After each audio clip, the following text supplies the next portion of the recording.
जम्मू कश्मीर में भले ही कांग्रेस के कुछ दिग्गज नेता पार्टी छोड़कर बीजेपी में चले गए हों, लेकिन आज जो 30 असेंबली सीटों के ऊपर बाइपोल्स हुए हैं पूरे देश के विभिन्न राज्यों में, और 3 लोकसभा की सीटों के लिए जो बाइपोल हुए, उनके नतीजे जो आज आए हैं वो साफ तौर पर ये दर्शाते हैं कि ना ही कांग्रेस मुक्त भारत है और ना ही बीजेपी बिल्कुल कंफर्टेबल पोजीशन में है। बाइपोल्स के मैं नतीजे आज देख रहा था, तो नतीजों में जो निकल कर आया है वो साफ तौर पर जो पिक्चर निकल के आई है वो ये है कि कांग्रेस ने 9 सीटों पर जीत दर्ज की है, जिसमें 8 असेंबली की सीटें अलग अलग राज्यों में हैं और 1 लोकसभा सीट पर कांग्रेस की जीत हुई है। भारतीय जनता पार्टी नंबर 2 पर है, 8 सीटों पर बीजेपी की जीत हुई है, जिसमें 7 असेंबली की सीटें हैं और 1 लोकसभा की सीट पर भी भारतीय जनता पार्टी की जीत हुई है। टीएमसी ने 4 सीटें वेस्ट बंगाल में जीती हैं और बहुत बड़े मार्जिन से भारतीय जनता पार्टी को 3 असेंबली क्षेत्रों में तृणमूल कांग्रेस ने हराया है। शिवसेना को भी एक कामयाबी मिली है, दादर नागर हवेली की लोकसभा सीट के ऊपर कामयाब होने वाला प्रत्याशी शिवसेना का है, जिसकी सरकार महाराष्ट्र में कांग्रेस और नेशनलिस्ट कांग्रेस पार्टी के साथ है, एनसीपी के साथ उन्होंने मिलकर वहां पर सरकार बनाई है। उसके अलावा नॉर्थ ईस्ट में भारतीय जनता पार्टी की जीत हुई है, लेकिन नॉर्थ ईस्ट में जिनकी जीत हुई है वो एक्चुअली उन सभी पॉलिटिकल पार्टीज की एलआई है भारतीय जनता पार्टी। यूपीपीएल ने 2 सीटें जीती हैं, एनडीपीपी ने 1 सीट जीती है, एमएनएफ ने 1 सीट जीती है, यूडीपी ने 1 सीट जीती है, एनपीपी ने 2 सीटें जीती हैं। बिहार में जो नतीजा आया है, बिहार का नतीजा यह है कि वहां पर जनता दल यूनाइटेड, जो नीतीश कुमार की जनता दल यूनाइटेड और भाजपा की सरकार है बिहार में इस बार देखने को यह मिला कि लालू प्रसाद यादव और उनके बेटे तेजस्वी यादव दोनों मिलकर चुनावी जनसभाओं को उन्होंने संबोधित भी किया दोनों असेंबली क्षेत्रों में, लेकिन नतीजा जो है वो दोनों जगह पर जेडीयू के हक में आया है। दोनों सीटें जो है जनता दल यूनाइटेड ने जीती हैं। हरियाणा में इंडियन नेशनल लोकदल के अभय चौटाला ने इस्तीफा दिया। इस्तीफा देने के बाद वहां पर चुनाव कराना पड़ा और चुनाव में आज दोबारा से आईएनएलडी, इंडियन नेशनल लोकदल के अभय चौटाला ने भारतीय जनता पार्टी को हरा दिया, भारतीय जनता पार्टी के प्रत्याशी को हरा दिया। अब थोड़ा सा डिटेल में जाते हैं। हिमाचल प्रदेश में भारतीय जनता पार्टी की स्थिति जो है वो ठीक नहीं है। वो इस बात से पता चलता है कि हिमाचल प्रदेश में जिन सीटों पर चुनाव हुए, उन सीटों में 3 असेंबली की सीटों पर चुनाव हुए और तीनों सीटें जो है वहां पर कांग्रेस ने जीती। और इसी तरीके से जब हम आंध्र प्रदेश की, वहां पर एक लोकसभा की सीट के ऊपर भी चुनाव हुआ, उस सीट पर भी कांग्रेस ने जीत हासिल की। यानी 4 सीटों पर कांग्रेस ने हिमाचल प्रदेश में जो है वो जीत हासिल की है। हिमाचल प्रदेश के मुख्यमंत्री ने बाजाबता एक प्रेस कॉन्फ्रेंस करी और उसमें इस जीत की हार के लिए उन्होंने खुद को जिम्मेदार ठहराया। उन्होंने माना कि उनसे कमियां रही हैं, जो कमियां रही उन्होंने कहा कि जो अब आने वाला समय है, जो कार्यकाल उनका बचा है, उस बचे हुए कार्यकाल में वो पूरी कोशिश करेंगे कि उन कमियों को वो दूर करें। आंध्र प्रदेश में वाईएसआर कांग्रेस, जगन रेड्डी की वाईएसआर कांग्रेस ने जीत हासिल की है। उन्होंने वहां पर जिस एक असेंबली सीट के लिए चुनाव हुआ, उस असेंबली सीट पर उन्हीं की जीत हुई है। असम में भारतीय जनता पार्टी ने 3 सीटें जीती हैं और भारतीय जनता पार्टी के ही जो अलायंस पार्टनर है वहां पर असम में, यूनाइटेड पीपल्स पार्टी, उन्होंने 2 सीटें जीती हैं। 5 सीटों पर चुनाव हुआ था, 5 सीटों पर भारतीय जनता पार्टी की जीत हुई है। उसके अलावा बिहार में जेडीयू ने दोनों सीटें जीती हैं। हरियाणा में इंडियन नेशनल लोकदल ने 1 सीट जीती है, उन्होंने भारतीय जनता पार्टी को हराया है। मैंने इससे पहले ही आपको बोला कि अभय चौटाला ने ही इस्तीफा दिया था, उसी सीट पर दोबारा से चुनाव हुए और अभय चौटाला दोबारा से वहां से चुने गए। कर्नाटका में 2 सीटों पर चुनाव हुआ। नए मुख्यमंत्री जो आए हैं बोम्मई, उनके लिए ये चुनाव ऐसे टेस्ट माना जा रहा था। दूसरी तरफ डी शिव कुमार के लिए भी ये एसिड टेस्ट था। तो हुआ ये कि वहां के लोगों ने बीजेपी को भी 1 सीट पर जिता दिया और कांग्रेस को भी 1 सीट पर जिताया। कांग्रेस की लेकिन जो जीत है वहां पर वो बड़ा नैरो मार्जिन के साथ उनकी जीत हुई है। बड़ी, आप यूं कहिए, बड़ी मुश्किल से उन्होंने चुनाव वहां पर जीता है। तो ये हिमाचल प्रदेश, आंध्र प्रदेश, असम, बिहार, हरियाणा और कर्नाटका की स्थिति मैंने आपको बता दी। मैं ऑलरेडी आपको बता चुका कि टोटल की अगर हम बात करें तो 9 सीटों पर कांग्रेस ने जीत हासिल की है और 8 सीटों पर बीजेपी ने सीट हासिल की है। अब अगर हम मध्य प्रदेश में चले जाएं जहां पर भारतीय जनता पार्टी की इस समय सरकार है, आपको याद होगा कि मध्य प्रदेश में सरकार कांग्रेस की थी, लेकिन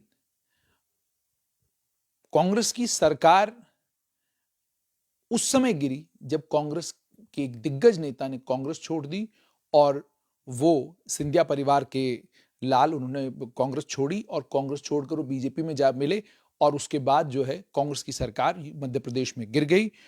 लेकिन आज जो नतीजे आए वो नतीजे साफ तौर पर ये दर्शाते हैं कि बीजेपी के लिए भी स्थिति कोई ज्यादा ठीक नहीं है। मामला ये यूं है कि बीजेपी ने 2 सीटें जीती हैं, उसमें एक सीट पर नैरो विक्ट्री है, मतलब आर पार की लड़ाई थी और आर पार की लड़ाई में यूं समझ लीजिए कि कुछ हजार वोटों से ही बीजेपी की जीत हुई है। और दूसरी जगह पर भी जो जीत हुई है वो भी कोई यूं नहीं है कि 1 लाख 1.5 लाख के मार्जिन से या 50 से 60 हजार वोटों के मार्जिन से जीत हुई है, बिल्कुल थोड़े से वोटों से वहां पर भी जीत हुई है। और इसी तरीके से कांग्रेस ने जो एक सीट वहां पर जीती है उनका भी वही हाल कि कांटे की टक्कर और अंत में कांग्रेस की वहां पर जीत हुई है। तो 2 सीटें मध्य प्रदेश में बीजेपी ने जीती हैं और एक सीट पर कांग्रेस चुनाव जीती है, मगर दोनों पार्टियों के बीच में मध्य प्रदेश में कांटे की टक्कर देखने को मिल रही है। इसका मतलब क्या है? इसका मतलब साफ तौर पर यह है कि यह विचार जो अक्सर सुनने और देखने को मिलता है, जिस पर हम लोग भी बात करते हैं और आम जनमानस में भी यह चर्चा है कि कांग्रेस का स्ट्रक्चर जो है ही कहीं नहीं, उनके पास कार्यकर्ता नहीं है, कार्यकर्ता उनके पार्टी छोड़कर चले गए हैं, पार्टी कमजोर हो गई है। मध्य प्रदेश का चुनाव यह बताता है कि ऐसा बिल्कुल भी नहीं है। कांग्रेस का कार्यकर्ता भी जमीनी स्तर पर उसी तरीके से काम कर रहा है जिस तरीके से भारतीय जनता पार्टी का कार्यकर्ता कर रहा है। और ये जो नैरो मार्जिन से विक्ट्री जीतें हुई हैं, ये साफ तौर पर ये दर्शाती हैं कि मध्य प्रदेश में आने वाले कल में जब भी असेंबली के चुनाव होंगे वो कांटे की टक्कर होने जा रहे हैं। लेकिन क्या कांग्रेस जो पार्टी के अंदर तोड़फोड़ मची हुई है, क्या उस आंतरिक तोड़फोड़ को मध्य प्रदेश में ठीक कर पाएगी चुनाव से पहले? या यूं होगा कि चुनाव हो जाएगा, नतीजे आ जाएंगे और फिर कोई एक कांग्रेस का नेता जो है पार्टी के 10, 12, 15 एमएलए को लेकर पार्टी छोड़कर भारतीय जनता पार्टी में शामिल हो जाएगा और सरकार दोबारा से भाजपा की बनेगी या भाजपा रिपीट होगी? क्योंकि पिछली बार भी जब भाजपा ने वहां से चुनाव हारा तो चुनाव हारने के बाद मध्य प्रदेश के मुख्यमंत्री को लेकर आम जनमानस ये कह रहा था कि मुख्यमंत्री जिस तरह के थे और जिस तरह के काम वो कर रहे थे उन्हें ये चुनाव नहीं हारना चाहिए था।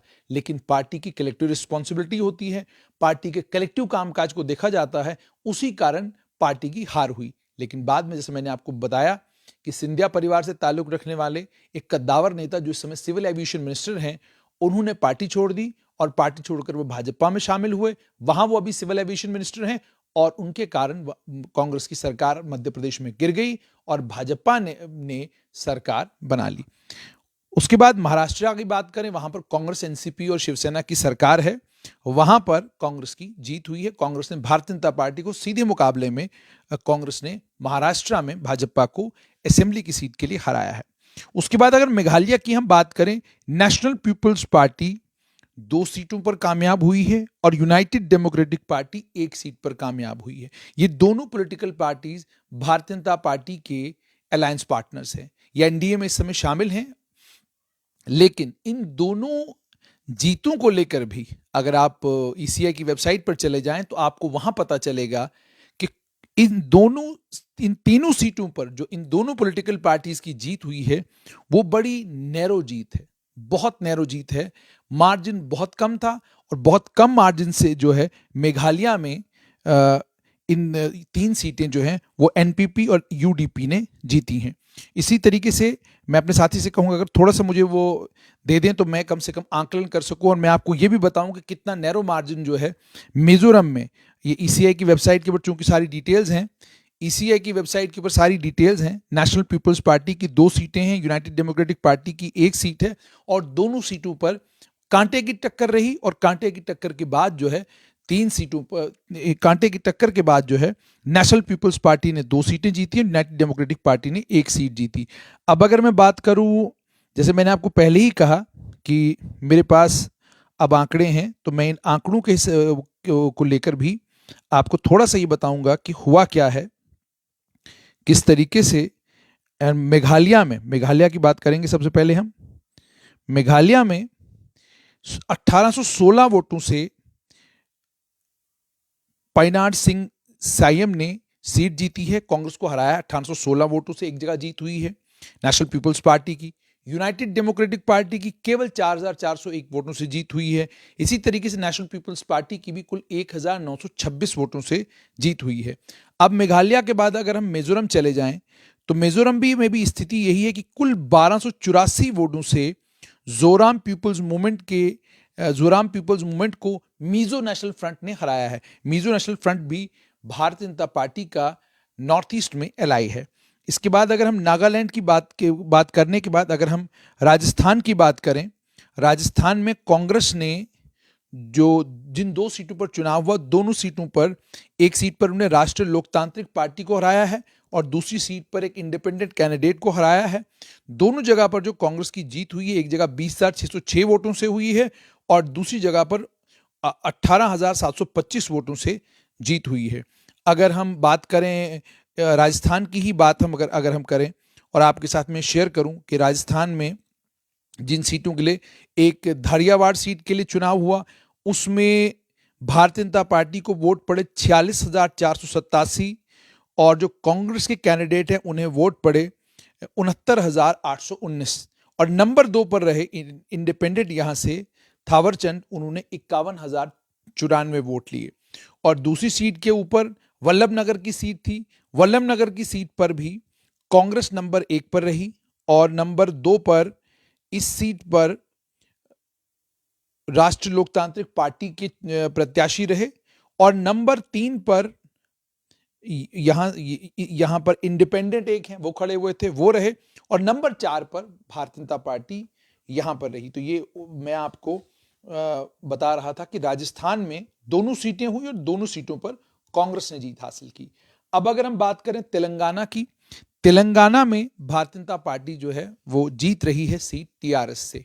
तेलंगाना राष्ट्र समिति के साथ उनका वहां मुकाबला है, वहां बीजेपी ने अच्छी लीड ली हुई है और यूं समझ लीजिए कि तेलंगाना में जो है बीजेपी की जीत जो है वो सुनिश्चित है। वहां से भारतीय जनता पार्टी जो है अच्छे मार्जिन से चुनाव जीतने वाली है। लेकिन वेस्ट बंगाल, जिस वेस्ट बंगाल के असेंबली के चुनावों के लिए भारतीय जनता पार्टी ने पूरी ताकत अपनी झोंक दी थी, वेस्ट बंगाल के भी नतीजे जो 4 सीटों के आए हैं, इन 4 में से 3 सीटों पर भारतीय जनता पार्टी के जो प्रत्याशी थे वो अपना डिपॉजिट भी हार गए हैं। यानी उन्हें अपना डिपॉजिट भी दे देना पड़ा, इतने वोट भी उन्हें नहीं मिले जिससे कम से कम अपना वो डिपॉजिट बजा पाते। केवल एक सीट है जिस सीट पर भारतीय जनता पार्टी ने थोड़ी टक्कर दी है, लेकिन बाकी सीटों पर भारतीय जनता पार्टी के कैंडिडेट्स से डिपॉजिट्स भी हार गए। इतनी बड़ी जीत जो है वो तृणमूल कांग्रेस की वेस्ट बंगाल में हुई है। 4 सीटें वेस्ट बंगाल में तृणमूल कांग्रेस ने जीत ली हैं। तो इन 33 नतीजों का अगर हम आंकलन करें तो बात यह समझ में आती है कि कांग्रेस को गेम से आउट समझना गलतफहमी है। कांग्रेस को यह समझना कि वो है ही नहीं, या अगर है तो बहुत कमजोर है, उनका पार्टी स्ट्रक्चर बहुत कमजोर है। जम्मू कश्मीर में हो सकता है, जम्मू कश्मीर में पार्टी स्ट्रक्चर में कमजोरियां भी हो सकती हैं और नेशनल लेवल पर भी पार्टी स्ट्रक्चर के अंदर कमियां कमजोरियां हो सकती हैं, लेकिन पार्टी को उन सभी कमियों और कमजोरियों का आकलन करना होगा और देखना होगा कि ये कौन है जो आज भी कांग्रेस को वोट डाल रहे हैं, ये कौन है जिन्हें आज भी कांग्रेस में पूर्ण विश्वास है और इसी पूर्ण विश्वास के कारण कांग्रेस की हिमाचल में और अन्य कई और राज्यों में जीत हुई है। और एक और चीज कांग्रेस को समझनी होगी कि मतदाता जो वोटर है वो टीवी इतना नहीं देखता जितना कांग्रेस के नेताओं को लगता है कि टीवी देखता है। उसके पास इन चीजों के लिए समय नहीं है। आम आदमी, आम जनमानस बहुत बिजी है, उसके पास वक्त नहीं है शाम को बैठकर कि वो शाम को 6 बजे से लेकर रात को 12 बजे तक प्राइम टाइम की डिबेट्स देखे। वो उसमें नहीं है, वो कामकाज में अपने लगा हुआ है। और कांग्रेस को कुछ सीखना चाहिए भारतीय जनता पार्टी से। क्रिटिसिज्म हो रहा है किसी नेता का, कोई फर्क नहीं पड़ता। किसी नेता के बारे में कुछ भी कहा जा रहा है, कहने दो।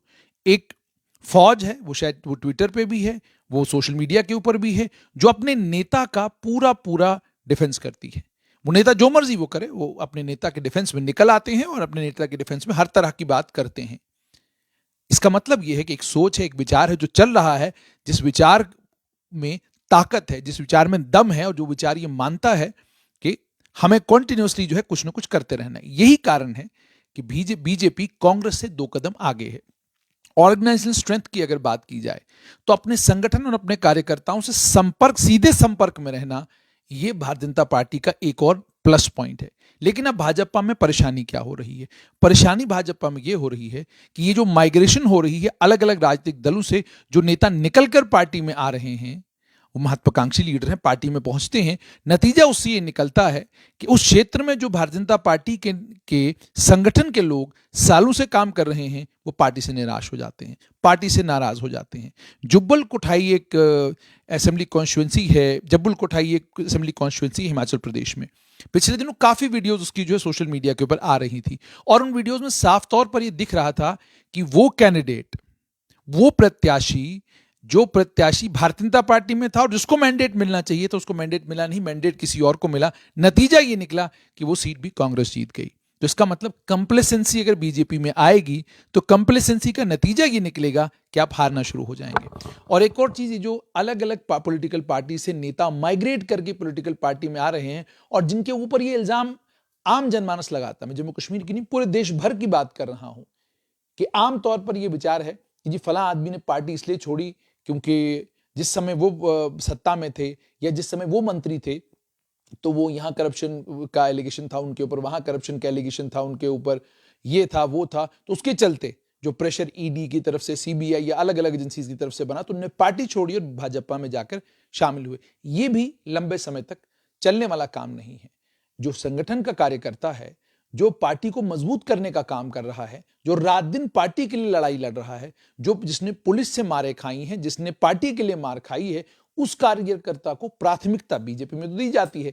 लेकिन कहीं ना कहीं ऐसा है कि वो वर्कर जो है पिछड़ रहा है, वो वर्कर परेशान है, जिसके चलते आज देखने को यह मिला कि 8 असेंबली सेगमेंट माफ कीजिएगा 8 असेंबली सेगमेंट्स में कांग्रेस की जीत हुई, 8 असेंबली सेगमेंट्स में बीजेपी की जीत हुई। और जिन 3 लोकसभा सीटों के लिए चुनाव हुए, इन 3 लोकसभा सीटों में से केवल एक सीट जो है वो मध्य प्रदेश में बीजेपी को मिली है, जबकि कांग्रेस ने हिमाचल प्रदेश की लोकसभा की सीट जीती है। और दादर नागर हवेली में तो कमाल हुआ कि शिवसेना ने वहां पर सीट जीती है। इसका मतलब आम जनमानस को जो परेशानियां आ रही हैं, वो भी कहीं ना कहीं जनमानस के दिमाग में है, उसके विचार में है, उसकी सोच में है, और इसका असर आने वाले कल में चुनाव पर नहीं पड़ेगा। ये मुझे लगता है कि ये बहुत बड़ी गलतफहमी होगी। सरकार को इस पर चिंतन मंथन करना चाहिए कि जिन चीजों को हम हल्के में लेते हैं और सोचते हैं कि इन चीजों का असर तो चुनाव में पड़ेगा नहीं, आप नहीं जानते ये भारत है, लोकतंत्र है। इस लोकतंत्र की सबसे बड़ी खूबसूरती यही है कि कितना भी ताकतवर लीडर हो, उस लीडर को अंत में लोगों के पास दोबारा जाना है और लोगों से वोट मांगने हैं। लोग वोट देंगे तो आप सरकार बनाएंगे। लोगों का मन बदल गया या लोगों ने अपना मन पार्टी से फेर लिया तो उसका नतीजा ये निकलेगा, फिर जीतना संभव नहीं होगा। आम जनमानस के साथ जितना संपर्क साधेंगे, आम जनमानस की दिक्कतों और परेशानियों को दूर करने की कोशिश करेंगे, छोटी से छोटी जीत और छोटी से छोटी बड़ी से बड़ी हार, इससे कोई फर्क किसी एक राजनीतिक दल को नहीं पड़ता।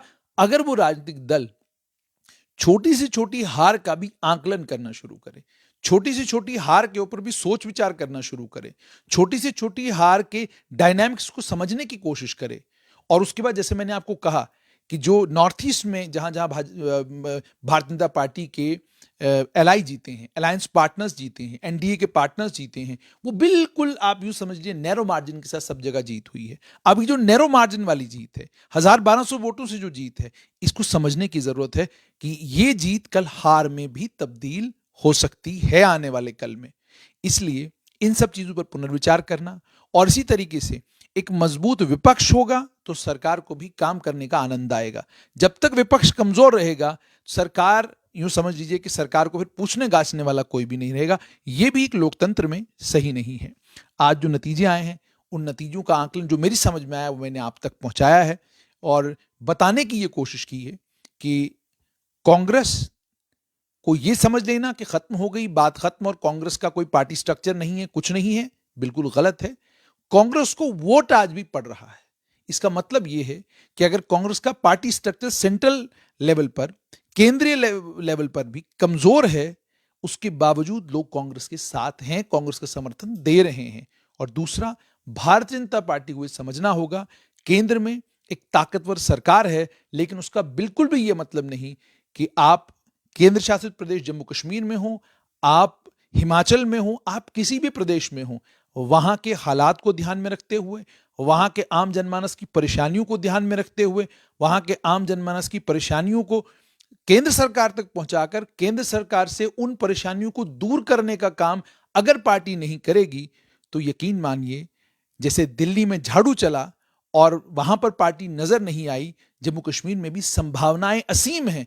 ये पार्टी को भी समझना होगा, पार्टी के स्ट्रक्चर को भी समझना होगा। वहीं पर कांग्रेस के नेताओं को भी ये बात समझनी होगी कि 2014 तक जो पार्टी सत्ता में रही, उस पार्टी के नेताओं को सड़क पर उतरकर लड़ाई लड़ने का अनुभव जो है वो नहीं है, और अगर अनुभव है भी तो बहुत कम है। आराम और सुकून वाला सिलसिला जो है वो 2014 तक चलता रहा है, और उस पूरे पीरियड में सड़क के ऊपर लड़ना, सड़क के ऊपर उतरकर आम जनमानस की परेशानियों को हाईलाइट करना, वो चाहे गैस के दामों की वृद्धि हो, पेट्रोल के दामों का बढ़ना हो, या किसी भी तरह की परेशानी हो, इसको लेकर संघर्ष करते रहना, लगातार संघर्ष करते रहना और आम जनता के साथ संपर्क में रहना, ये कांग्रेस को बीजेपी से सीखना होगा, क्योंकि विपक्ष में रहकर बीजेपी ने ये सब कुछ किया है। आम जनमानस की परेशानियों को लेकर बीजेपी एग्रेसिव रही है, और एग्रेसिवली आम जनमानस की परेशानियों को सरकार के समक्ष रखने का काम किया। ये तो बीजेपी के नेता भी आज मानते हैं कि हम जब विपक्ष में थे तो ज्यादा ताकतवर थे, जब से हम सत्ता में आए हैं हम उतने ताकतवर नहीं रहे जितने ताकतवर हम विपक्ष में हुआ करते थे, क्योंकि विपक्ष में हमको बोलने का मौका मिलता था। आज दबे लफ्जों में तो बीजेपी के नेता जरूर ये बात मानते हैं कि 110 रुपया जो 111 रुपया पेट्रोल हो रहा है, इससे आम आदमी परेशान है। 106 रुपया पेट्रोल हो रहा है, इससे आम आदमी परेशान है। गैस के सिलेंडर का दाम बढ़ रहा है, इससे आम आदमी परेशान है। और जम्मू की जब अगर हम बात करें, शराब के कारोबारियों की बात करें, माइनिंग का मामले की बात करें, रिक्रूटमेंट्स का मसले में रिक्रूटमेंट की बात करें, सब इंस्पेक्टर के रिक्रूटमेंट की बात करें, ये सारी वो परेशानियां हैं जो युवाओं को आ रही हैं, आम नागरिकों को आ रही हैं। लेकिन आम नागरिक हो, युवा हो, सब हो, उनके पास, वो कहते हैं इस बात को साफ तौर पर कहते हैं कि हमारे पास ऑप्शन कोई नहीं है। तो ये भारतीय जनता पार्टी के लिए एक अच्छा साइन नहीं है कि जहां पर आम नागरिक ये कह रहा है कि ऑप्शन हमारे पास कोई नहीं है। तो जरूरत है कि जहां जो पार्टी केंद्र में सत्ता में है, उस पार्टी को भी चाहिए कि वो आम जनमानस की परेशानियों को समझने का काम करे। वो समझे कि अलग अलग राज्यों में, अलग अलग क्षेत्रों में, जम्मू कश्मीर एक केंद्र शासित प्रदेश है, यहाँ के लोगों की चिंताएं, यहाँ के लोगों की परेशानियां, यहाँ के लोगों की दिक्कतें बाकी देश के लोगों की दिक्कतों से बिल्कुल अलग थलग हैं। आप जम्मू के अगर कारोबारी की बात करें, जो आतंकवाद और अलगाववाद की मार जम्मू के कारोबारी पर पड़ी है, उस मार के बाद तो इस आम कारोबारी के मन में यह बात थी कि 5 अगस्त 2019 के बाद मेरे लिए वो पैकेज आएगा जिस पैकेज से मेरा रिवाइवल होगा, मैं ताकतवर हो जाऊंगा, मैं मजबूत हो जाऊंगा, जम्मू कश्मीर में जम्मू के कारोबारी का कारोबार मजबूत होगा, कश्मीर घाटी के आम कारोबारी का कारोबार मजबूत होगा, हम लोग आगे बढ़ेंगे। लेकिन जो कुछ आम यहाँ के कारोबारी को देखने को मिला, उससे वो निराश है। उसी का कारण है कि Jammu chamber of commerce and industry, जो विपक्ष में होते हुए 2014 तक भारतीय जनता पार्टी की विपक्ष में थी, और Jammu chamber of commerce and industry हो या अन्य और जो जम्मू कश्मीर के ट्रेड से जुड़े हुए, कारोबार से जुड़े हुए अलग अलग संगठन हैं, वो संगठन भी समर्थन देने के लिए बाहर निकल आते थे। और चूंकि जाहिर सी बात है अपोजिशन में थे, तो जो परेशानी कारोबारी को होगी, कारोबारी की परेशानी हाईलाइट कौन करेगा, वो बंद की कॉल कौन देगा? वो तो बंद की कॉल उस समय राजनीतिक दल दिया करते थे, ऑर्गेनाइजेशन तो नहीं दिया करती थी। तो इसका मतलब ये, और आम जनमानस अपनी बात कब करेगा, वो अपनी बात आपको कब सुनाएगा? अगर आज आप नहीं सुन रहे हैं तो कल चुनाव के समय वो सुनाएगा। कल चुनाव के समय कोई भी सरप्राइज हो सकता है। ये इसलिए हो सकता है क्योंकि हर चीज से बड़ी एक आम आदमी को उसके कारोबार को लेकर, उसकी स्वास्थ्य व्यवस्थाओं को लेकर, सड़क, बिजली, पानी को लेकर जो परेशानियां उसको आ रही हैं उनको दूर करने की जरूरत है। मैंने पहले भी एक बार कहा था, आज उसको रिट्रेट भी करूंगा कि 5 अगस्त 2019 के बाद जब सरकार ने यहां पर लेफ्टिनेंट गवर्नर का शासन आया, लेफ्टिनेंट गवर्नर का शासन आने के बाद अगर 4 एडवाइजरों की बजाय 8 एडवाइजर लेफ्टिनेंट गवर्नर को दिए होते और 8 राजनीतिक लोग होते, तो जो परेशानी और जो दिक्कत जम्मू कश्मीर के आम जनमानस को आज आ रही है वो शायद नहीं आ रही होती, शायद ये दिक्कतें कुछ कम होती। आज के चुनाव के नतीजे साफ तौर पर ये दर्शाते हैं कांग्रेस खत्म नहीं हुई, कांग्रेस है और कांग्रेस और बीजेपी का ही मुकाबला अलग अलग प्रदेशों में होगा। और भारतीय जनता पार्टी कंप्लेसेंसी नाम का ये जो शब्द है इसको अपने जहन में बिठाना पड़ेगा और कंप्लेसेंसी से दूर रहना पड़ेगा। अगर आप कंप्लेसेंट हुए, अगर आप लोगों ने मान के चल लिया कि फला मुद्दे के ऊपर हमको वोट पड़ेगा, तो ये भारत है, यहां सरप्राइजेस बहुत होते हैं।